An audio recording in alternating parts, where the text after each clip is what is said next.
Ezekiel 41 to 48:35. Restoration of the Temple. In the darkest hour of Israel's history, when the temple lay in ruins and the people sat weeping by foreign rivers, God gave Ezekiel a vision of hope, a vision of home. The hand of the Lord came upon him, and in divine visions God carried him to a high mountain. There, gleaming in holy light, stood a temple. Not the broken stones of the past, but something magnificent, something perfect, something eternal. The man beside him held a measuring rod of bronze. His face shone like lightning. "Son of man," he said, "look closely, listen carefully. Tell my people everything you see." This was no ordinary building. This was the dwelling place of the Most High.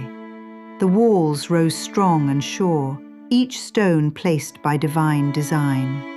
The courts spread wide, welcoming the nations. The gates opened east and north and south, 12 gates, like the 12 tribes, like the eternal city of God. Room for everyone who seeks him, room for you. The priest moved through the chambers, and Ezekiel watched in wonder. The altar stood ready for sacrifice, the kitchens prepared for feast, the rooms waited for worship. Every measurement perfect, every detail planned. This was God's house, built not by human hands, but by divine love. Then came the moment that changed everything. From the east, the glory of the Lord returned. The same glory that had departed when sin filled the temple, the same presence that had led Israel through the wilderness, it came home. The earth shook with his glory, the temple filled with his light, and the voice of the Almighty echoed through every chamber. "Son of man, this is the place of my throne. This is where I will dwell among my people forever." Forever, not for a season, not until they fail again, forever. Water began to flow from beneath the threshold of the temple. A trickle at first, then ankle deep, then knee deep, then a river too deep to cross.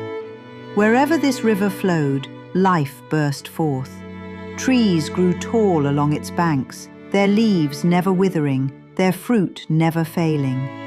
The desert bloomed. The dead places lived. The salt sea turned fresh and clean.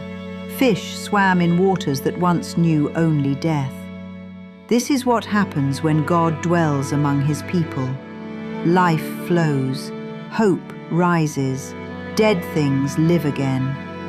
The land was divided among the tribes, each family restored to their inheritance.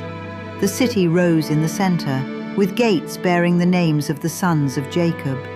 And the name of the city from that day forward? The Lord is there. Not the Lord was there in the past, not the Lord will be there someday. The Lord is there, present, near, home. God showed Ezekiel this vision when everything seemed hopeless, when the temple was ash, when the people were scattered, when the future looked dark.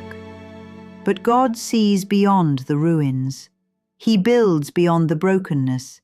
He restores what seems lost forever. The same God who promised to dwell with Israel promises to dwell with you. He makes his home in hearts that welcome him. He flows like a river through lives surrendered to him. He brings life to your dead places, hope to your broken dreams, healing to your deepest wounds. When your world feels like ruins, when your heart feels like exile, when you wonder if God has forgotten, remember Ezekiel's vision.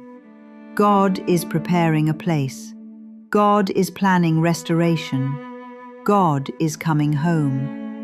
The river of his presence flows toward you even now. Step in, let it carry you, let it change you, let it fill the dead places with life. The Lord is there. The Lord is here. The Lord will always be.